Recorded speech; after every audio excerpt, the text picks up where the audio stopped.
I think in your opening you said something about how sacred things are things that happen in private.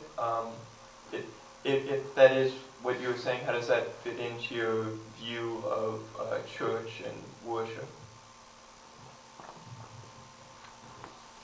Yeah, some sacred things happen in private. Some sacred things are put out in public. But it turns out that as a Christian, I think the most sacred person that has ever lived, Jesus, when Jesus goes public as the most sacred person who ever lives, people kill him. And so I think partly what's going on there, and in fact there are weird points in the Gospels, for instance, where Jesus says, hey, I speak in parables. Why? Because these things, these secrets of the kingdom are so powerful that they will cause enormous social transformation if they're unleashed at the improper time.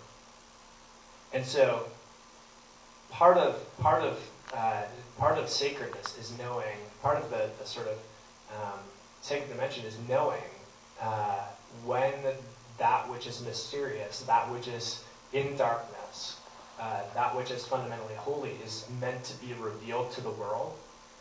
Because if it's fundamentally good, as a Christian, I think if it's fundamentally good, there is a sense in which lots of people will not like it. And I just take that as the lesson of the life of Jesus. Or you could pick lots of other moral exemplars as well. The life of Socrates. Socrates is so good that Athens has to kill him because he's too good for Athens.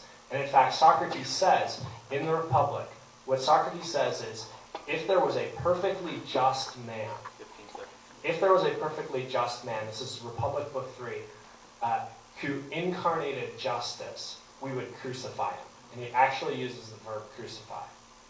Because I think Socrates understood this. Do you want to respond to anything?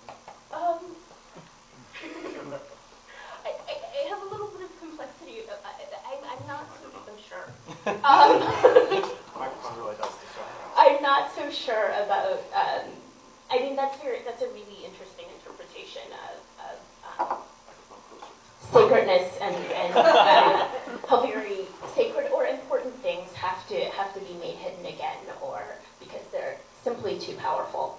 And yeah, I mean that's really interesting. It's a kind of way of thinking about sex, because I do think it's very loaded and intense on a personal and cultural level, not just because of maybe harmful practices, but simply because of what it is physically and psychologically for us.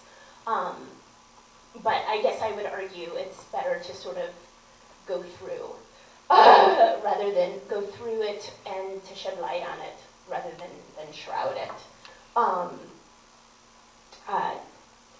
as an attempt to maintain its value. Also, a small point on Socrates. I believe he also wasn't just killed because he was good, but because he was, what's the word, corrupting the youth? Ostensibly. Okay, ostensibly. Yeah, I mean, we could have a conversation. Okay. We'd have, well, sorry, I was. No, that's fine. That was all I had to say. Yeah, so I mean, we can have the conversation about Socrates, but corrupting the youth there basically means he's turning them into philosophers. All right, well, we'll have the history of